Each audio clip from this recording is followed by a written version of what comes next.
What does that right client look like? Depends, at least to me, that depends on sort of where you are in your career. Like at the beginning, I think you need to be a lot more open to work with kind of everybody. You have the time to be able to follow up with people that might not be motivated to move now, but maybe in a year or two. But I was always the type, even with a lot of the just listed and just sold scripts that we used to do, I used to hammer those. What do you think the ideal age is? I think for your body, for sure, 30 is ideal.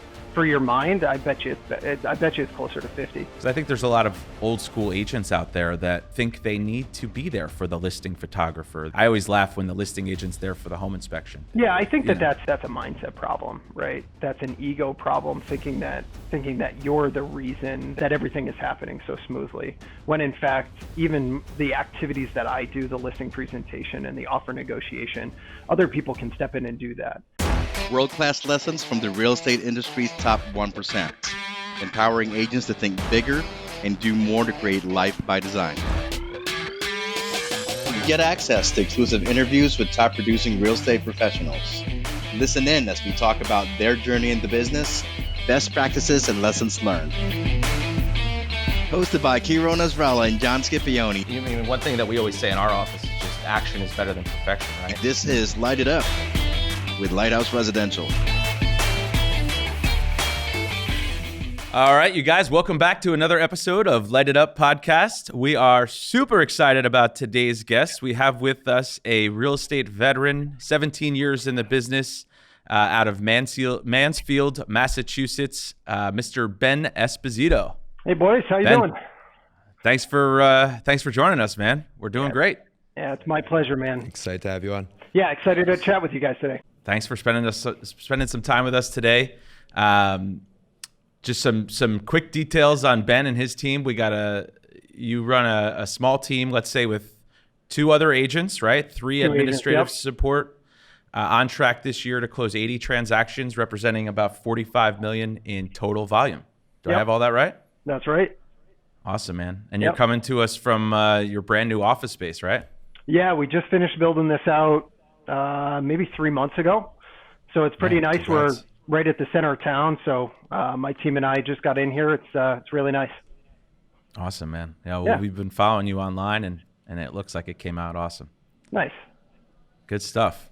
Cool. So we wanted to jump into it today. We're going to talk about customer service, delivering high levels of customer service, and some customer appreciation events you guys are working on, some community interaction, delivery of all of that to your database. I know that's been something that's highly effective for you and your team for years now. So we thought it would be very beneficial for you to share some of those points.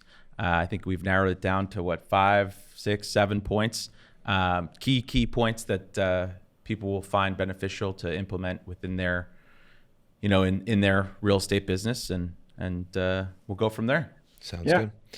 I guess I'm curious to know more than anything else I always thought Jersey real estate sales was the hardest thing because people are like mean, but in Boston, I'm assuming they're even worse, no? Or they're very aggressive. Yeah, we've got a little bit of an attitude, but it's cut or dry. They either like you or they hate you. They're going to tell you where to go and how to get there. So you don't have to, you don't have to try real hard. You one way or the other. Yeah. Well, because of the Jersey-Boston interrogation set up right now with this interview, we're gonna start off with the lightning round questions.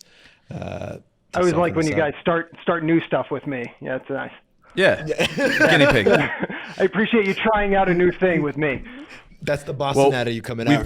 We've been doing these lightning round cards, and we've been doing them at the end, and we find that everybody gets a lot more comfortable and a lot more friendly and easygoing.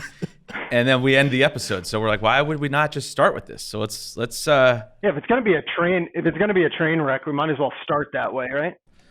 No, absolutely. This is gonna be the best one. All right. You can't be cheating. Don't cheat. Just no. I'm picking some good ones for him. All right, I'm gonna hit you, Ben, while John's picking out some. All right. All right. What did you get into trouble for when you were younger?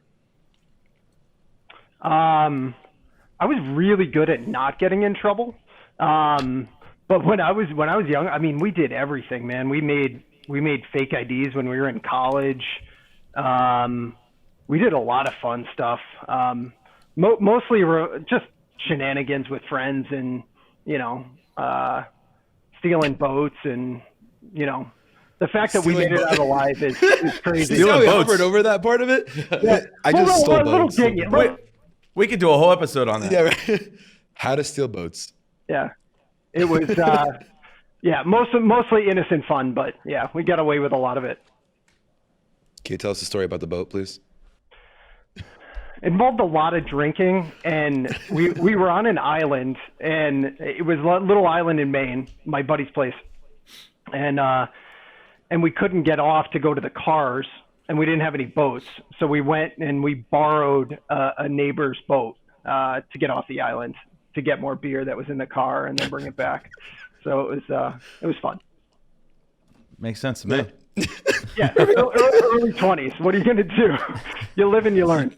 You could always apologize. Rule later. number 1 for customer service: steal a boat when needing beer. Yep. Going above and beyond for your clients. Yeah. I found out who I didn't want to be in my 20s. There you go. All right. I'm going to go with the next one. Do you have any superstitions? I really don't. I really don't have any superstitions. None. Not a really good one, Doug. Okay. All right. Wait, real quick. The last name Esposito. Excuse my naive. Here we go. Is This that is a gonna be a good Hispanic question. background? Like, are you part Hispanic, part something else? Well, this is a funny story. So it's Italian background. My grandfather's from Italy. My mother's Italian. That's why I get the complexion. But Italian in Spanish means little husband. And so we were on our honeymoon for first time, my wife and I, down in I forget, somewhere in Mexico, and the waitress, every single time we would go and sort of check in, we'd say Esposito is here. She would kind of just laugh to herself. So finally, my wife was like, why are you guys laughing? And she says, Esposito, little husband.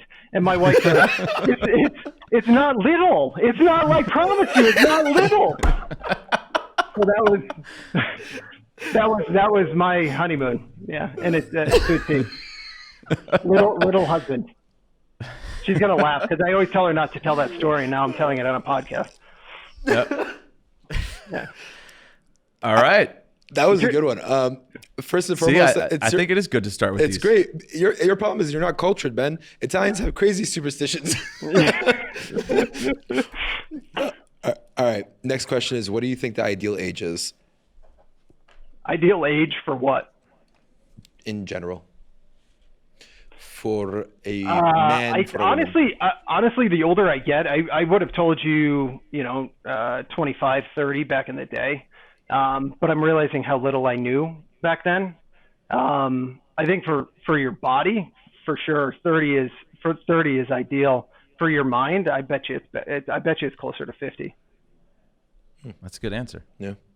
I like that. 2-part. I feel like I would just be like 27. And you'd be like, why? I'd be like, I don't know. I had a lot of fun when I was 27. Yeah. Stole a boat there too. All right. What's the worst job you've ever had? I worked at a nuclear power plant when I was like 18, 19, because they paid like $22 an hour, but you had to wear this like dosimeter that would measure the level of radiation. So I used to mop up floors in radioactive areas. It was a bad job. Oh shit. That paid a lot of money though. That's wild. You got one more? No, that's it. I only had 2. You only had 2? Yeah, hit the third one. Your favorite reality TV show? They're all the Alaska shows. I don't know why those resonate with me, but like the ones where the guy lives alone in the woods. I always tell my wife that that's what I want to do after I retire. Get away from everybody, go up into the woods and live in a small little cabin. She's not going to come. So I'll see you via Skype. Yep. Are those the shows that happen like in Alaska and they're like all isolated and they have to hunt and feed for them? Yep. There's a show that came on. It's like a gold rush where it's like the mayor of this town and it's like population 3, and it's like him, the gold digger, and like the cop. Yeah, and they're like on a search for gold before the town goes bankrupt. I bet you get away with stealing boats up there. Yeah, probably. He's too occupied to do anything else. Yeah.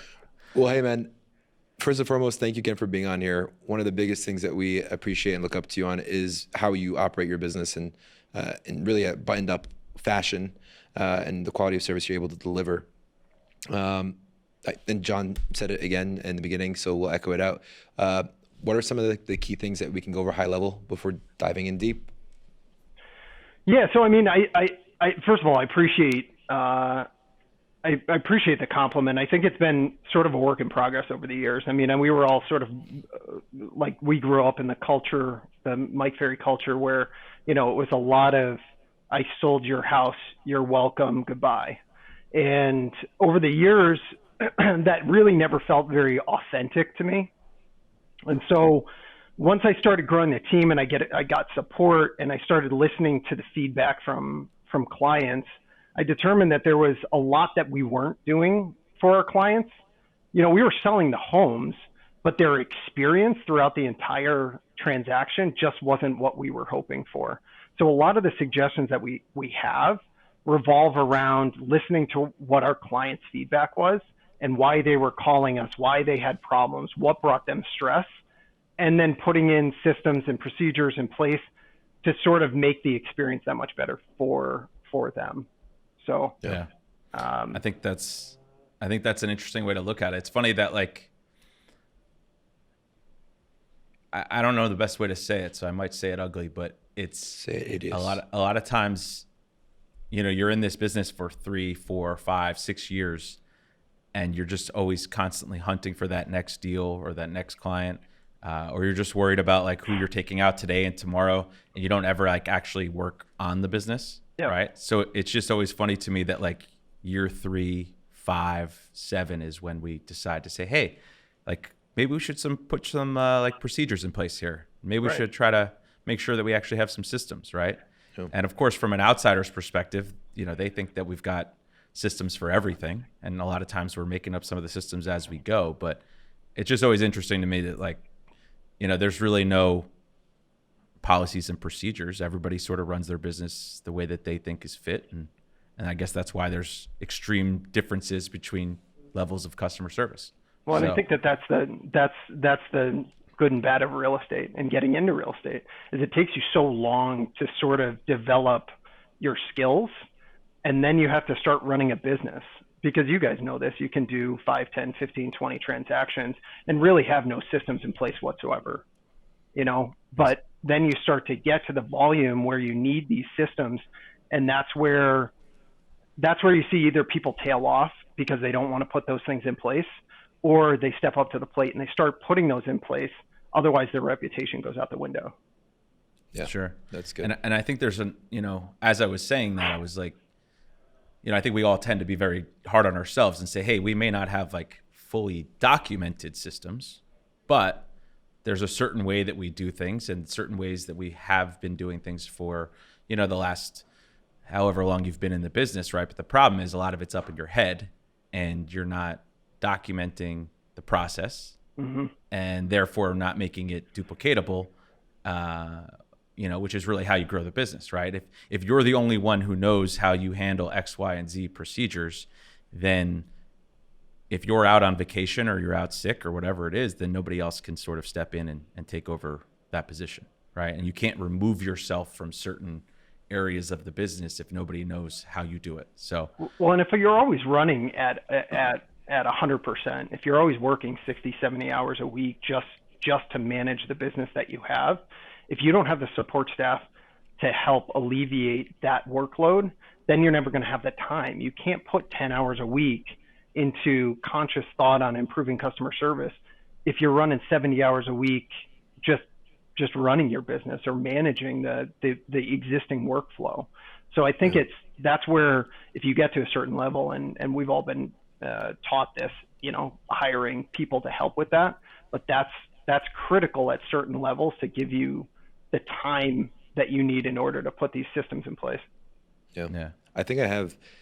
Actually, I'm going to ask you guys, both of you guys, a question. I want to see how you guys respond to it. So, like a couple months ago, it was said that, you finding a client, closing them out, and having a successful transaction doesn't mean that you succeeded if you don't actually retain the client and get referrals from them. So it means that you achieved a sale, but you failed at gaining a client. You guys would agree with that statement, correct? Yeah, no, I would definitely agree with that. I think it's, and it sort of goes back to what we talked about on prior episodes. I forget who the guest was specifically, but it's the difference between just selling somebody's home, right, and actually gaining like a raving fan. Yep. Right. Like, I used to just think that our job was to get the home sold. Now I'm realizing that our job is to not only get it sold, but get it, far exceed the time that we said we were going to do it in, far exceed their expectations. Maybe that's on price, maybe that's on customer service, maybe that's on some other components. But it really now, in order to compete as well with all the other players out there, you have to be doing something that other people aren't doing. So finding ways to just exceed expectations. Yeah. What about you? Well, Ben? I also think exceed the expectations. Sorry to jump in. When you exceed the expectations, that's how you bring them back into your database afterwards. They start telling everybody about the service you provided for them.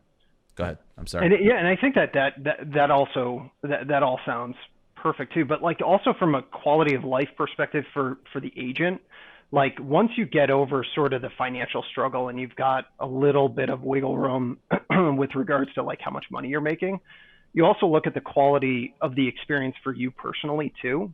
Like how enjoyable is the experience to go through and just do it solely for the money, right? You make $10 or $15 or $20,000 and you make that money and you throw it in the bank account and it sits next to the rest of the money.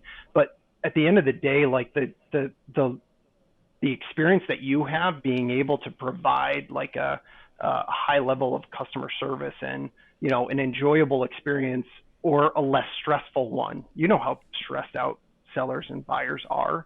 Like if they can actually enjoy the experience, that's what I walk away. I get feedback from my clients that just says, this was I expected it to be way more stressful. And that means a lot to me personally. That's what gives me satisfaction at this point in my career. And again, that was not how I was in earlier iterations of my real estate self. But now that's what gives me satisfaction. Perfect. Now, with that thought in mind for both of you guys, think of it like this. We've always been taught to look for not Mr. or Mrs. Right, but for Mr. and Mrs. Right now. So what is the ideal? We'll clarify that for people watching. So we want Tinder dates, right? When we're looking in prospecting, you're looking for somebody who's down to do something right now. These are Steve Power quotes. Steve Power quotes, yeah.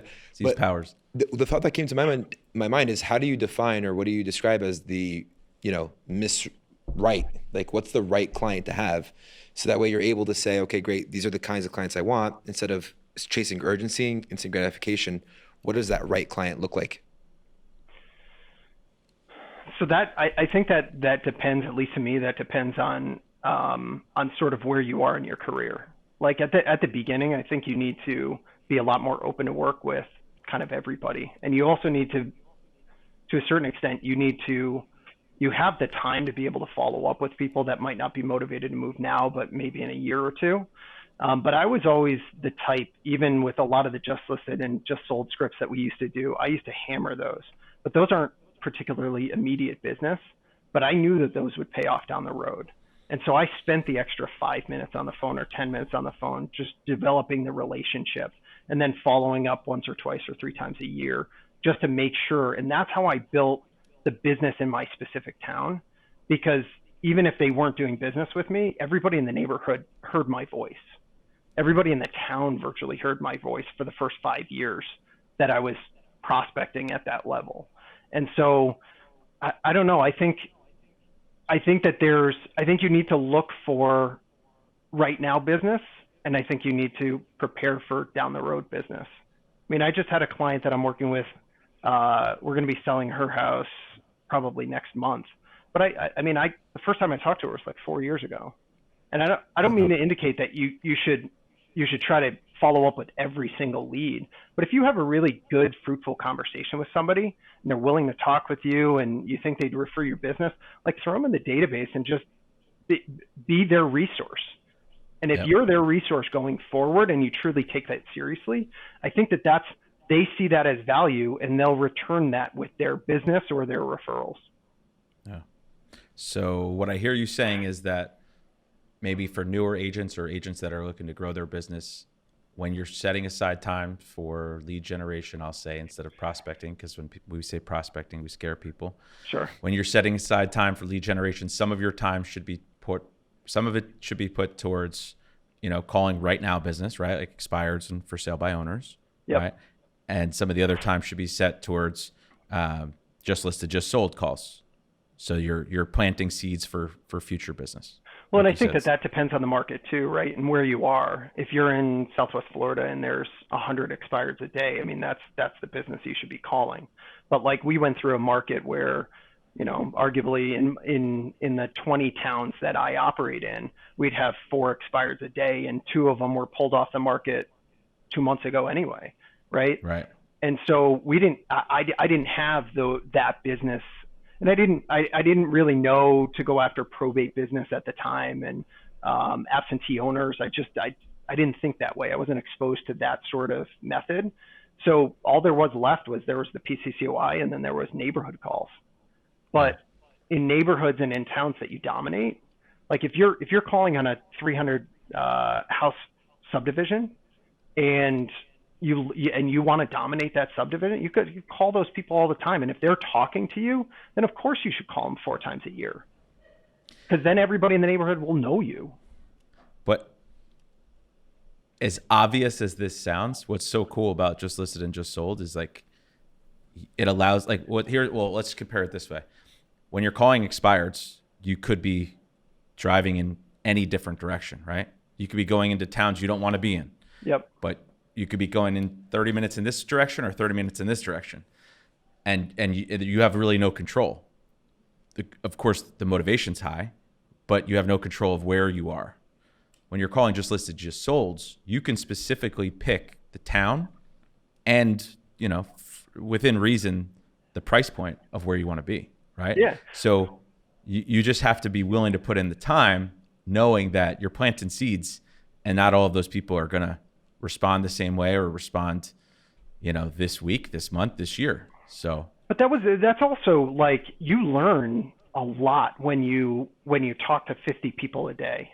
So if you're calling Just Listed, Just Sold, you're improving your communication skills. You're improving your sales skills. You're learning about the market. You're having conversations in the exact marketplace that you're selling property. So you start to learn what's going on in the general market. For years and years, our town was really built out in the 80s and early 90s. So our school systems, and sorry, there's going to be a fire truck going by, but our school systems were like overrun with kids because the entire town seemed to be like raising kids at the same time. And so everybody would say, I'm going to be moving in 3 or 4 years. Well, I'm going to be moving in 3 or 4, once the kids graduate. So you start to see entire neighborhoods that this target timeline is going to be like 3 to 5 years.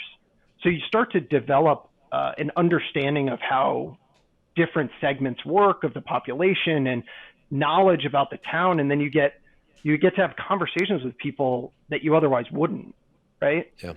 Yeah. You get the history of the town and stuff like that. It's fun. You have to give yourself credit though, because newer agents, I think, shy away from that because we all want instant gratification, right? Yeah. So that's why a lot of, that's what was appealing to me. As soon as I got into this business full time, I was like, I'm hitting expireds because I can talk to them at 9 o'clock in the morning, meet with them at 2 o'clock and have a listing by the time I have to go home for dinner. And, you get it all done in one day. And then I remember when I discovered expireds, I just immediately stopped calling FSBOs because I'm like, I have to talk to them 4 times. I get to talk to these people 1 time.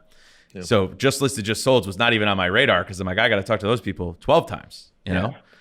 But when you're trying to build the database, like what we're going to talk about today, you have to have patience, which is sometimes hard for me to have, and know that, again, you don't eat the fruit the same day that you plant the seed, right? Right.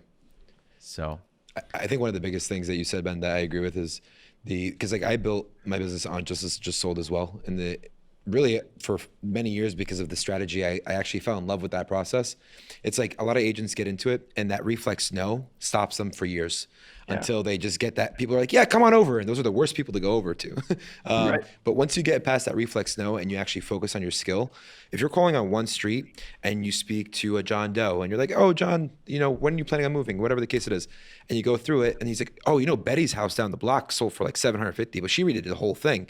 Then you call the next door neighbor. You're like, oh, so if you were to sell, where are you moving to next? Oh, this area. But Betty's house sold for $750. Did you ever think about what you can get for your house? Oh, Betty? Yeah, she was so nice. And then you literally get like the seeds of who's actually looking to sell when you work that whole street strategically. Yeah. Right. And then the next time you call them, you're going to know half the street. yeah, And So they'd almost anticipate, they'd see my sign come up and they'd be like, oh, I knew you were going to give me a call. yeah, Right. But that's the consistency. yeah, The other thing to remember though too is that the prospect, when they know that you're just usually calling to share, neighborhood news or recent sales or whatever value that you're providing them with, they know that you're not just trying to like come over and meet them in their living room this afternoon, right? I think it's an easier conversation. Yeah, but what I'm saying is, when somebody's home comes off the market, they're flooded with calls of, hey, can you meet today? When can I come over? Today, what is the line? Which is better for you? Today, like in 10 minutes Today or at today in 4 20 or minutes? today, Like, right, can I come over immediately? Like the example you were giving is those people, you've called them in the same neighborhood for the last, year, 12 months, 6 months, whatever, updating them on what's going on. They don't feel like if they take your call, they're going to have you come over. They just feel like you're updating them. And when the time is right, they're going to let you know. Yep. So it's they're not as hesitant to take the call. Well, and so just to get back to that, like determining customer service, the first thing that I put down when I was thinking about these things, what to tell people is to learn how to sell. If you're going to be good at quality customer service, you have to learn how to sell. You have to put in that time to develop the skills, because we always hear the old adage, the knowledge equals confidence, ignorance equals fear. If you have the skills to sell, then you're going to be confident to have the honest conversations and the quality conversations that are going to put people's minds at ease. Versus, a bad salesperson, you're trying to buy something, they almost get in the way. Now, sometimes you still buy, right? You can still stumble your way through. And certainly I did that at the beginning of my career. But if you learn how to sell, the client or the contact, their experience is going to be exponentially higher. And you get that by talking to people. Let's be honest. How long do you think you were in the business for before you really had a good handle on that?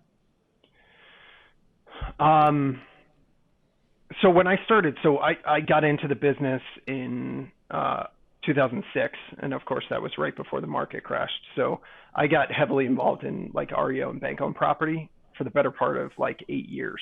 So I didn't really start conventional real estate until about 2014, and that's when I joined with Mike, and Kathy Anderson was my coach at the time, who's just a wonderful woman. So it was really like 2016,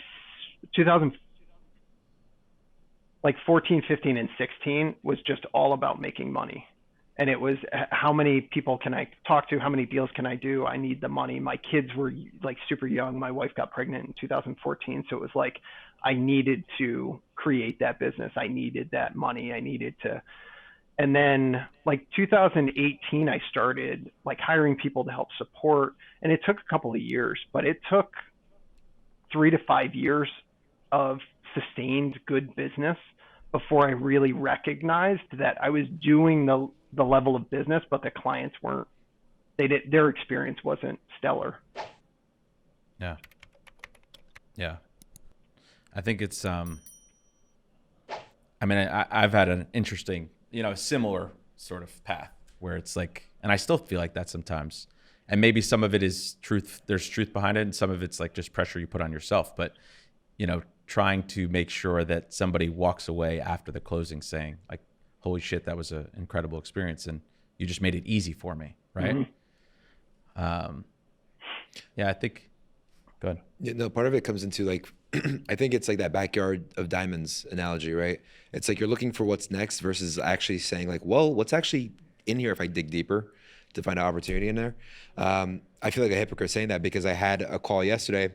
Part of an accountability contest was who can hit the most contacts before the end of August. I called a past client and the guy was just like, who's this? This is great. And I'm like, Gary, it's Kiro. We sold the house over on Schmidt. He's like, yeah, no, buddy, that house is sold already. I'm like, no, I know. I sold it for you. And he was like, oh, what can I do for you? Didn't even know who I was. And I was just like, I was just checking up on how you were doing. And, I remembered that you said you had some real estate plans to eventually like, purchase a condo, whatever. He's like, hey, buddy, I already sold the house in Jersey. I already bought a new house. I'm like, oh, what did you buy? Thinking that he bought something without me. And then he's like, yeah, I bought in Maryland. I was like, no, I know you live in Maryland. You said you were going to. Like, I'm the one that moved you to Maryland. Yeah. I'm like, once we sold Schmidt for you, you said you were going to buy a condo. He was like, buddy, I'm not interested in what you're selling. I'm like. Tell me, did he hang up on you or did you finally get it? No, he rushed me off. It was a minute and 30 seconds. So on Follow Up Boss, it didn't even register as a contact. So it was a double-edged sword. Like it hurt twice as bad. But the point is that. But we'll break that down. Not working in the backyard of diamonds. Because we've systematized our business so much where Kiro met with the guy on the appointment, right? Actually, you negotiated the offers on that. Whatever it was. I spoke to him a total of 3 times, but it was so automated that, like Ben was saying in the beginning, all the authenticity and the human touch of it was out of it to a point where it's like far right to extreme versus like a healthy median of it. But it should be said that like his house sold in record time, record price, more than one offer, and everything went as planned. But the way that he moved through our pipeline was not, it was a seamless process, but it wasn't maybe one where he was like doing backflips. Yeah, he wasn't a raving fan, but he wasn't a raving fan with the whole thing at the end. Right. Yeah. Even though we did everything we were supposed to, what was missing? I mean, let me ask you. Well, that's why I'm here. I'm paying attention to both of y'all. I used to have that problem too, and we made some minor adjustments too, because now at this point I have a full-time listing manager, I have a full-time transaction manager, right? So I really only step in on sort of the high-level stuff, right? I get the contract signed, I negotiate when the offer comes in, and then I put fires out. But we have such a high level of communication, which is another point that we were going to talk about.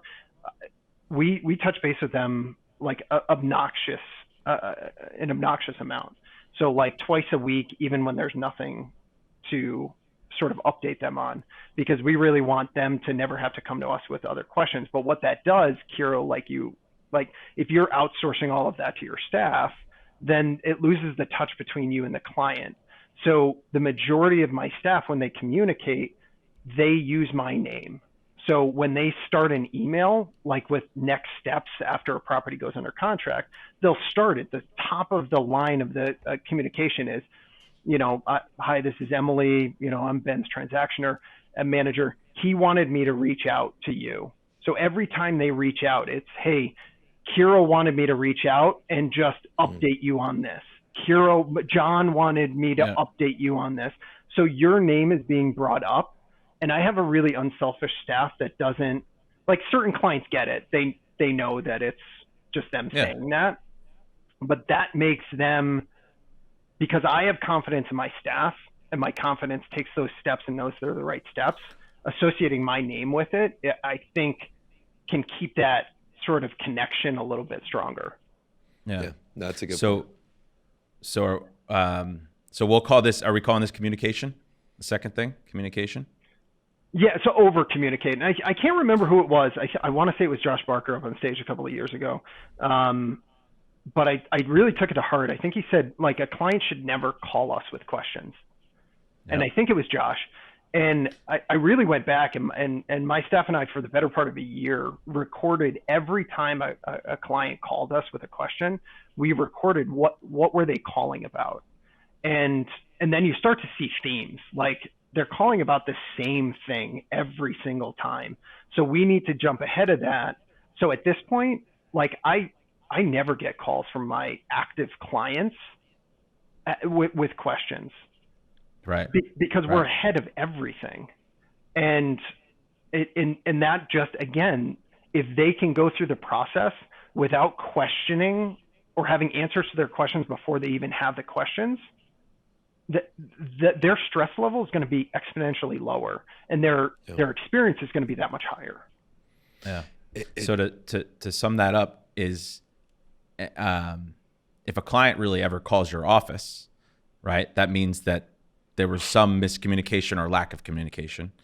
And I've heard other people say, hey, let's just keep a pad on our desk, right? So every single time somebody calls our office, we're going to write down exactly what they're calling about, like you said, right? And just to take it one step further, let's figure out a way to get ahead of all of this so that people stop calling us. So maybe that means over communicating. Maybe that means another email. Maybe that means your staff calling them, every Tuesday. If like, let's just say, for example, just so people are fully, understanding here, what we were finding at one point was that, and hold your thought, I know you had something. Every Monday morning, a lot of sellers will call you and be like, well, how was the open house? Or, I know there was 10 showings this weekend. Do we have any offers? Right. So I think one thing that we implemented was every Monday morning, our listing manager will send an email out right away that was like, hey, we understand there was 10 showings this weekend. There's been a lot of traffic. We're still following up with the people, getting feedback. We're going to be in touch, later on today or on Tuesday to give you the full rundown. Yep. Because you just have to hit them first so that they never have to ask. Well, and one of the points, the next one actually was to set appropriate expectations and deliver on those expectations. So like when we go to market, my listing manager will send out an email. Hey, your property was just listed. Here's the links to everything. Share it on social media. Here's the expectation. So when a showing happens, when the open house happens, Ben is going to follow up with you after, or whoever's doing the open house is going to follow up with you after. The offer deadline is Monday at 10 o'clock. We won't be in communication with you until 2 or 3 o'clock because we need to put everything together, right? So if you set all those expectations up front, then your client isn't going to have those questions down the road. The key, though, is that you have to deliver on what you're setting for those expectations. So if you tell them that you're going to call them after the open house, and we've had agents in the past where they just forget to call them, and then the client calls me the next day and be like, I thought you guys were going to call us, right? It's critical to deliver on the expectations that you set. Totally. I don't know if John stole this or if this was yours, but the analogy you give to everybody, I've heard you probably say it for like probably 100 times. It's like, Amazon, when's the last time you called Amazon? I'm like, never. He's like, exactly, because they tell you when your order is submitted, when it was packaged, when it was sent out, the estimated delivery time, and if it's late, they give you an update as to why it's late. If they have no update, they say it's just delayed. And they'll give you an updated time. But the one thing that they walk you through the whole process, right? You buy something on Amazon, you get the email that says, here's your invoice. Yep. Then you get an email that says it's left the factory. Then you get an email that says it's on the truck. Then you even get a picture that says it's like 7 blocks away. And like they're constantly refining it. Remember when you first bought stuff on Amazon 5-6 years ago? Like you wouldn't get the email that said it was on the truck. Now you get the email that says it's on the truck. Now you get a picture of it on your doorstep because people were like, it's not on my doorstep. Yep. Just wait till they drive down your driveway. They see a crack in the asphalt and they're like, here's a quote to fix your driveway repair that's needed. But that's to the next point. It's like have a system and a process for everything. Yep. Like my staff, we have a process for everything, and that's developed over time. Like we recognize a problem that we're having, and we have to sit down and figure out how can we systematize this so that the process goes as smoothly as possible. Because that's the goal. All of this is to have everything go as smoothly as possible, have the stress level be low and their experience be high. And if you tell people in a way that doesn't sound negative, this is the shit that could go wrong, without being negative, then when shit does go wrong, they understand like, hey, Ben mentioned to me this could happen, right? Like I'll give you a quick example. We have an email, and I may have shared this with you, and I'm happy to share it with anybody who's watching this, is an email that we send to our sellers when their home first goes on the market about how we're going to handle the showings. Yep. In the email, we say, hey, listen, agents that are supposed to be there at 1 o'clock are going to show up at 2 o'clock. Yeah. Agents supposed to be there at that are supposed to lock all the doors may forget to lock one of your doors. They're supposed to shut your closet doors after they tour your house. They're going to leave closet doors open. They're supposed to turn the lights off. They're going to leave the lights on. Yep. We can only tell them to do all of these things so many times, but the good news is that your house is getting shown, you're getting traffic, you're getting the activity, but bear with us. We're going to remind everybody to do all of these things to keep your house in like good showing condition, but shit's going to go wrong. People are going to be late. People are going to not show up. People are not going to, just to manage their expectations so that when things do happen, they're not, because we've all been in that situation where sellers texting me like, John, the 3:00 appointment's not here yet. I'm like, it's 3:10 and the window was from 3 to 3:30. Like, well, give them a minute. But and I think what it also does too is like if you think about their level of stress and anxiety, right? And you're not providing a high level of customer service, it's going to be way up here. So when something goes wrong, they're going to explode, right? But if you've done your job and you've kept their anxiety and stress level at a really manageable level for them, then when something goes wrong, they're not going to explode. Like it's going to go from a manageable level to slightly irritated versus like they're pissed off already and they're going to go through the roof. So it's like if you can keep it consistent, if something comes up, they're going to be in a much more logical space to get through it and to process it versus exploding and the world ending. Well, even on the flip side too, like from a buyer's perspective, right? Of course, most of what we've been talking about is managing a seller's expectations. But another good example on the buy side is in New Jersey, it's an attorney state. So if an offer is accepted, we start attorney review, which is, let's say, 3 business days. But during that time period, the seller can entertain other offers. But early on in my career, when a buyer would get their offer accepted, I'm like, hell yeah, we're starting attorney review. Like, you locked up this house. Like, we've been looking at stuff like nonstop. And now we're moving forward. And I'd be like breaking out the champagne and celebrating. And then like somebody would come with like a duffel bag of cash and $50,000 more than what we offered. And I'm like, oh man, now I got to call them and break the bad news. But now, of course, as you grow in the business, you start telling people, without being negative, hey, your offer was accepted, but the seller still can entertain other offers. So another offer could come in. It could be higher. It could be better terms. This happens all the time. It's managing your expectations too. Or managing your emotions, right? Because if you're always consistent with your emotions and your stress level and your anxiety, then you're not going to fly way up and down with your clients. Yeah. And this is a little bit off too, but I think it's great for the communication topic. Is that one thing that we always talk about in our office is just making sure like you're the calming force of the transaction. For instance, I don't know, Nikki and I always talk about this in our office where if the other agent is just a total lunatic and you could tell that they have no idea what they're doing, never under any circumstance should you convey that message to your client, right? Because there's nothing worse than when you go back to your client and you're like, listen, the guy on the other end of this deal has no idea what he's doing. And he can't negotiate and he can't present things to his offer. And I don't think our message is getting across. And you're just driving that stress of your client through the roof.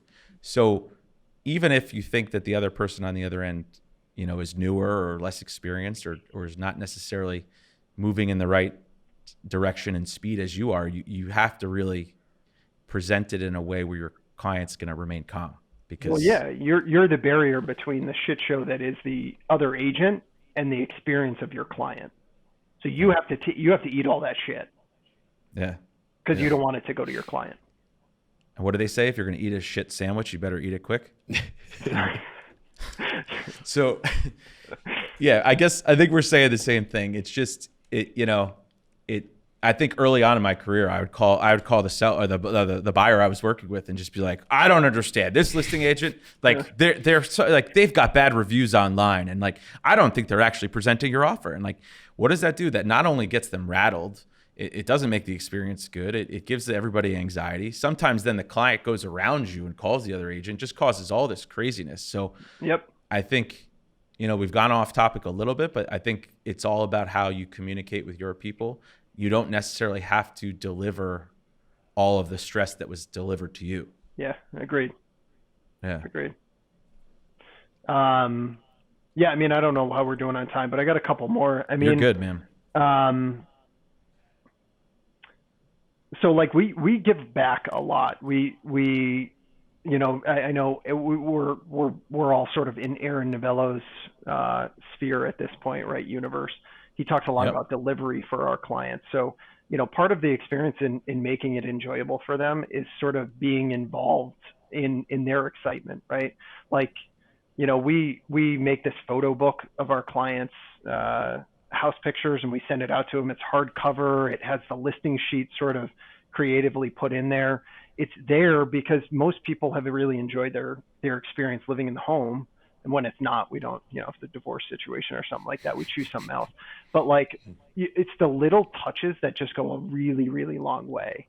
And then, in that same part, we do a lot of community involvement. We sponsor a lot of charities. We sponsor a lot of, baseball teams and soccer fields and all of that kind of stuff. And I don't know that there's any sort of tangible return on investment that you can quantify with that stuff, but it's also just like, hey, listen, you guys as a community are providing me a lifestyle, a really good one.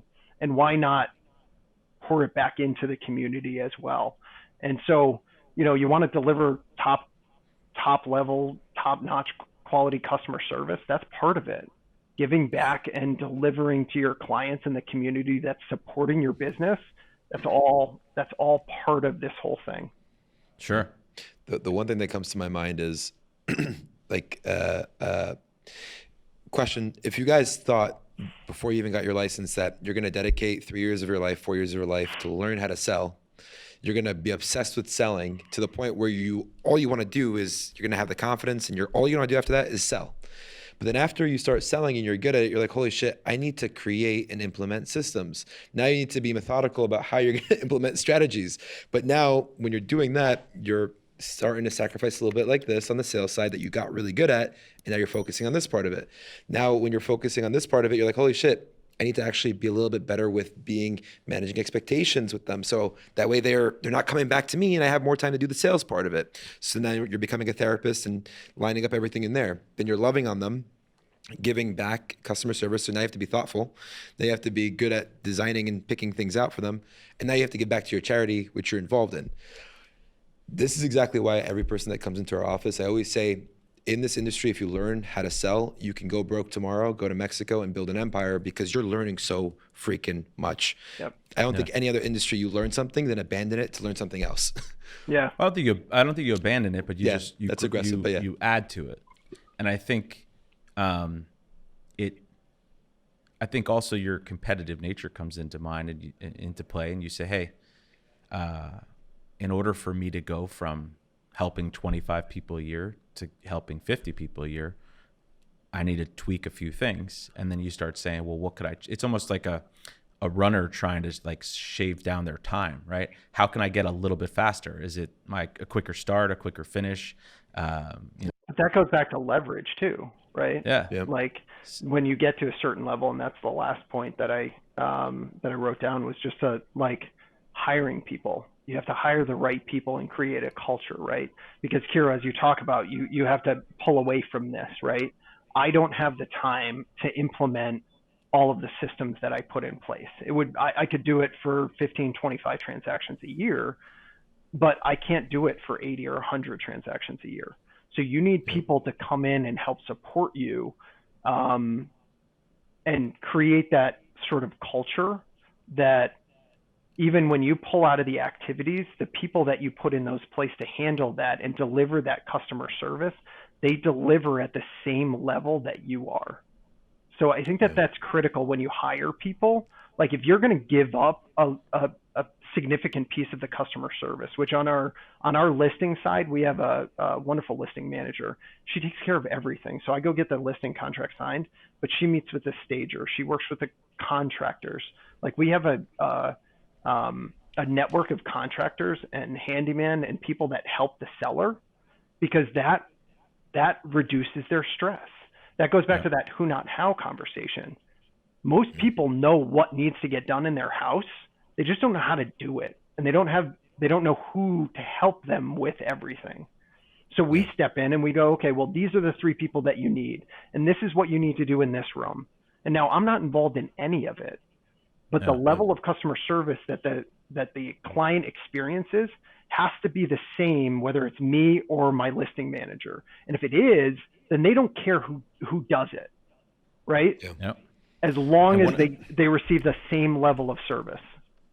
I think an exercise that helped me with that was, write down all the things that you're spending time on in your business. Yeah. Whether that means like, prospecting, lead generation, negotiating offers, meeting with, like, if you're still meeting with the photographer, if you're still, trying to get these properties on the market, like listing coordinator type things, right? And when you create that list, you just slowly are trying to remove yourself. Well, first of all, figure out which ones you actually enjoy and which ones, of course, are income producing. And then just slowly remove yourself from the other activities. Of course, you need to hire that person. Yep. And when you go and hire that person, find somebody who you have to duplicate yourself. Find somebody who can do that job better than you can, Yep. right? Yep. And I hear you saying it, it sounds like the woman that you have doing it, probably can tell the seller how to make their house more visually appealing than probably some of us can, right? So it sounds like you found somebody who's actually going to do a better job than you are, a more thorough job, because that's her only focus. Well, and her position is not so much to provide the specific details. Like, we actually hire out a staging consultant. It's only a couple $100, but we have a staging consultant come in and then they produce a report.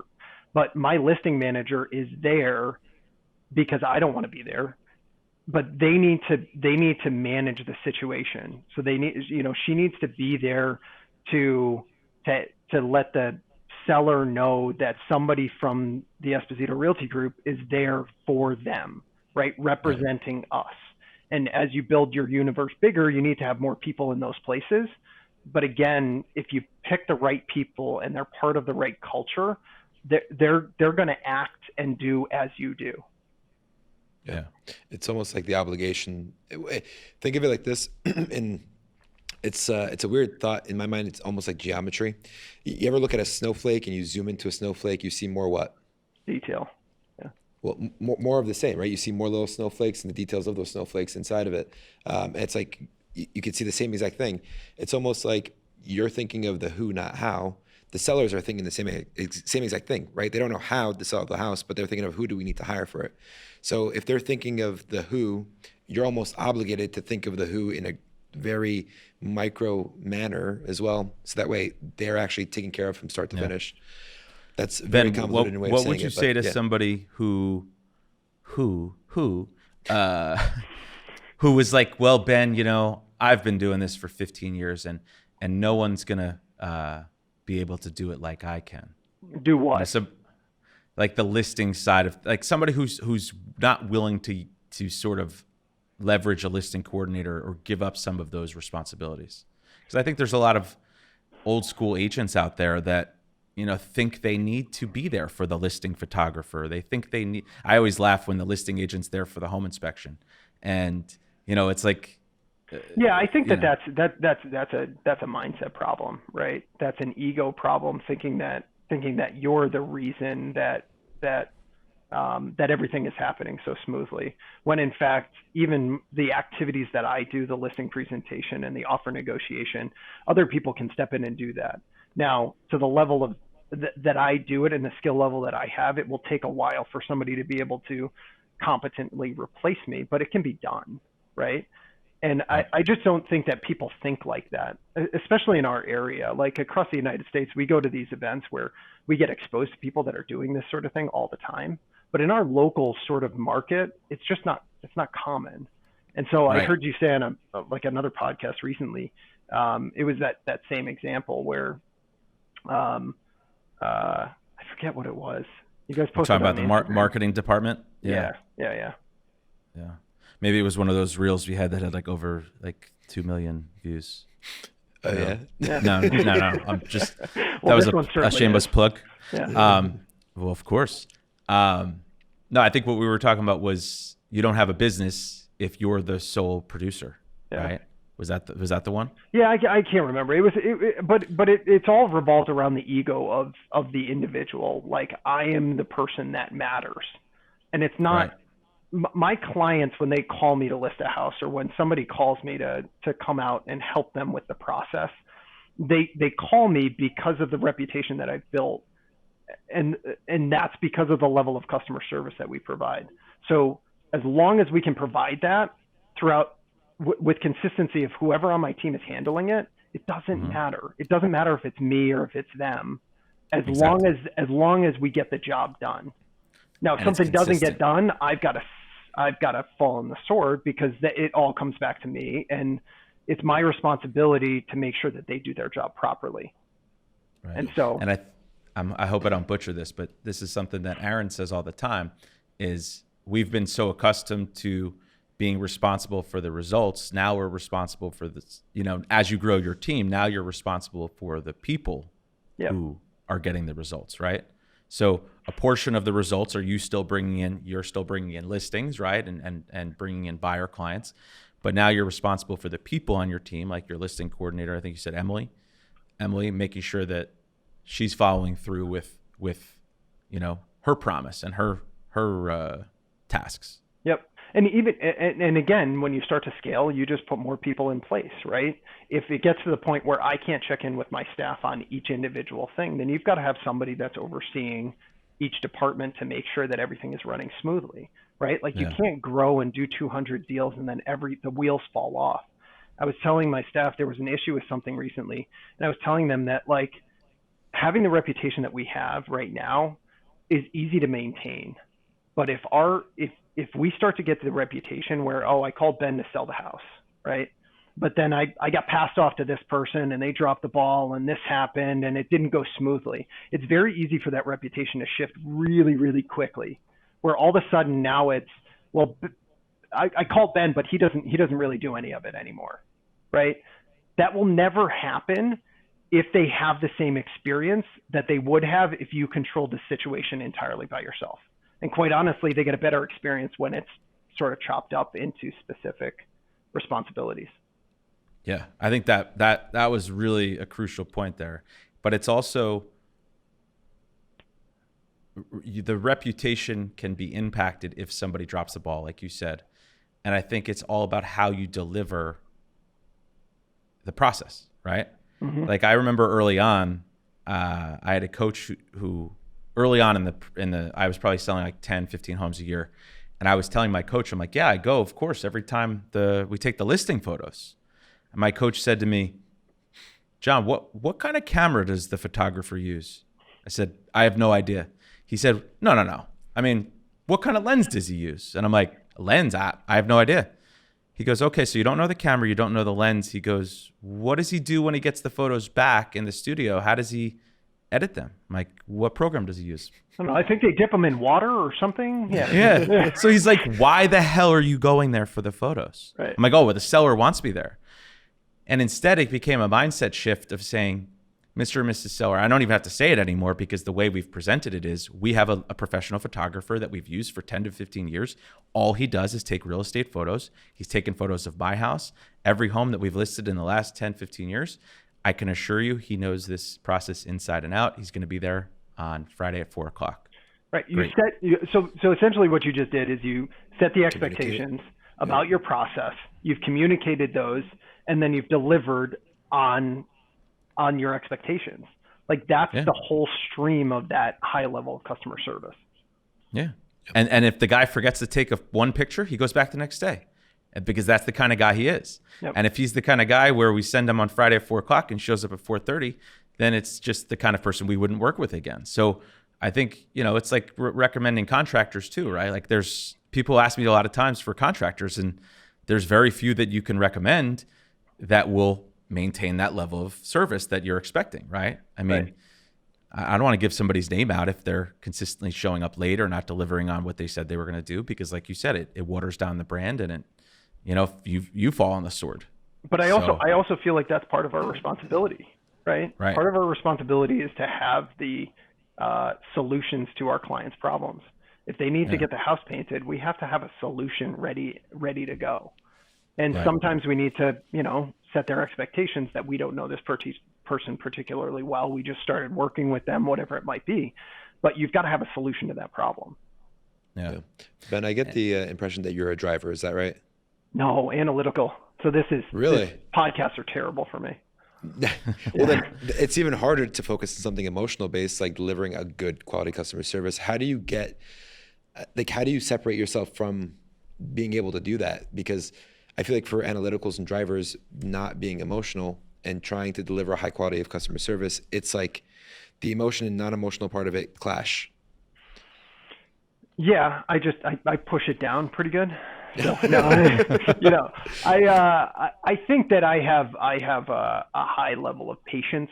I tend to be a driver under pressure, so I can make a decision quickly, all that kind of stuff. But I have a high degree of patience. So like nothing, like my emotions don't spike very easily. Would your kids say the same thing? Yeah, they would. Yeah. Well, we have to have one in each household because my wife's spikes pretty high. But no, I think I think that's just that's a learned skill too, and I think that's a confidence thing. Like it goes back to your knowledge and your skill set. Like if you know that you're doing the right thing for your client and you have the ability to communicate it and you have the systems in place, like if you know that you're doing the right things and you're taking the right steps, then you can be confident in the right decision. The only time that I've ever sort of felt exceptionally emotional about sort of a client situation is when I know I didn't do my job. Like a client calls and you know you fucked up, right? And they call you out on it. It's like that like rips my heart out because I know that I didn't deliver on the promises that I set as expectations. So that's where I get emotional. But if I'm confident and I know I'm doing the right thing, then you can be emotional over there, whether it's an agent or a seller or a buyer or a team member or whoever it is. You can have, that's your emotion. Okay. Yep.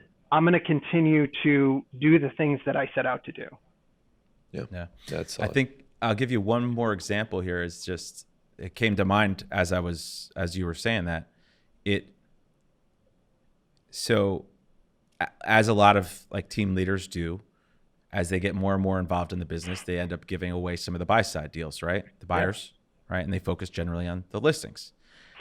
And I think, and this is something I worked on with Kathy Anderson years ago. Ben and I had the same coach, Kathy Anderson. And one day I will have her on this show. So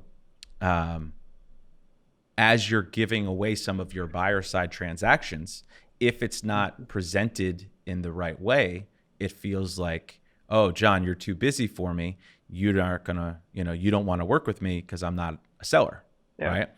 So again, if you manage expectations, you communicate it the right way, and you present it the right way, then, and truly the reason that I am having them work with somebody on our team that specifically works with buyers is because A, they have more time to dedicate to that buyer.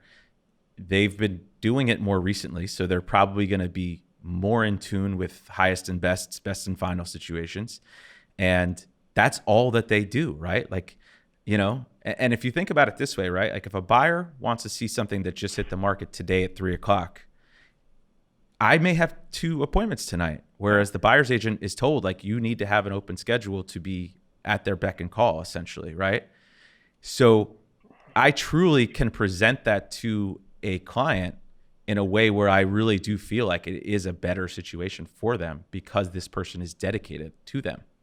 So when I know that I'm doing right by the client and I'm presenting it in a totally different way, But I think also you can be honest with you and with the client too. And this happened much more recently than I'd like to admit with buyer clients. But it was a buy sell situation, and they were looking for a house in town, and we had done all of our staging consultation, and we went out to the house, and a lot of the times we'll do that prior to even getting contracts signed if they're going to be listing in a couple of months or they have to find a house.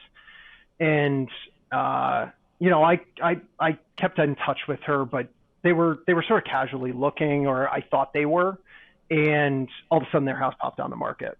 And so I called her and I just said, what happened? I felt like, because we got along great, she was so appreciative of all the support to get our house on the market.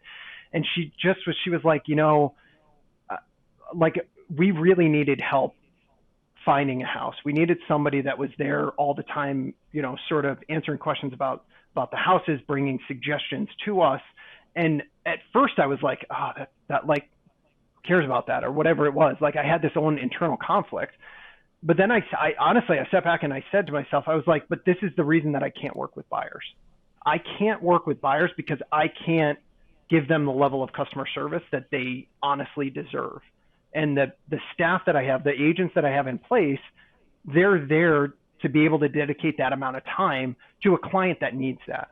Now, a client that goes out to an open house and doesn't care to hear from you and doesn't need your opinion, but wants you to write the offer, those are easy to sort of just help and manage. Sure. But for a client that needs that level of customer service, or that's their expectation, that's their desire, like, I'm just not good. And I need to be able to have that conversation and just be like, I'm not the best option for you because you're not going to get the experience that you want, but my team is set up specifically to help you with this. And I think that if you're honest with clients, there's going to be a certain amount that they want that personal one-on-one with the rainmaker, whoever it is. And maybe they're not a fit for our team. But the majority, I think, are just going to sort of recognize the value that the team approach takes and go right forward with it. And they'll have a better understanding about why. Sure. Yeah. And I think in certain situations, the way that we've presented it to people is, hey, listen, because this market is so competitive, we have a buyer's agent on our team who's going to be the boots on the ground showing you the majority of these properties. But I'm still involved in the negotiations. Yep. And even as much as I want to like remove myself from some of that, I still end up being pulled into some of the negotiations because I may know the listing agent, or I may know that building, or I may know the lender that they're working with. So truly, and in all honesty, like, I am still involved in the negotiations sometimes. Here's a question for me, because I'm the same way. Like, do you enjoy that part? Do you enjoy getting pulled in for that specific task? I actually do a lot in a sick way. I actually like sick analyticals. If 5 years from down the road, my main role on this team would be to just, the agents already showed the buyer the property. Let's have that high level conversation with the buyer of how we get your offer accepted and a way to make your offer stand out and questions we should ask the listing agent to make sure it gets accepted. That's what I like the most. Yeah. And I think that's like, we've developed these skills, and to a certain extent, maybe it's selfish, but like, I enjoy using them. I enjoy using my ability to communicate to get something done. And I think that probably goes for you too. So yeah, I'm sort of the same way. Yeah. Awesome. It becomes a sick thing because you learn these sales skills and you learn how to negotiate. You learn how to play the game of building urgency and all these things. But what is becoming vividly clear now is that the patience and urgency, the balance of it is so important. And our EOS coach said one thing that resonates even more now. He said, what's urgent isn't ever really important. And what's important isn't never ever really urgent, or never necessarily urgent. So what you need patience in is not being so reactive with all the things that are going on. And what you need to make a priority is those things that aren't popping up all the time, which is finding the right people who you need to actually be actively looking for. And Ben, by the way, don't feel bad because although you stole a boat, John stole these cards from a restaurant. So Did you really? think theft. It's sort of like a library. I can bring them back at any time. Do they consider it a library, or do you consider it a library? Well, Ben, we really appreciate your time today, and thank you so much for being here. As long as we can crop out the beginning of this interview, I'm good. I think it only went uphill. Cards in exchange. Yeah. Awesome, man. Well, I'm looking at the time here, and we really do appreciate. We want to make sure that, of course, we make the best use of your time as well, and I think people would certainly find value in everything we talked about today. I think there's a lot of good points there. So, if anybody wants to reach out to you, Ben, what's the best way for them to get in touch with you? Is it Instagram? Is it? Do you mind sharing your cell phone number, email? Yeah, of course. So website is just EspositoRealtyGroup.com. My cell phone is 774-266-6158. Esposito Realty Group on Instagram too. So, Google me, you can find me. Pretty easy these days. Sweet, man. Real quick, what's your wife's name? Colleen. Colleen, he's wearing the Bluetooth you hate. I just wanted to point that out. Yeah, this was not my intention to show up like this, like boiler room douchebag sort of thing. I promise. But the audio wasn't working on the microphone, so. Yeah. And as tradition will be, Ben, we need you to smile real quick. Kiro likes to take the family picture at the end. Yep. And because his makeup looks great. Well, I have a pimple on this side, so it helps. So the angle, get your good side. Maybe I should move this in like this. You can crop John out. Good. I try, but it's hard. Nope. No, that one's good. Sweet, man.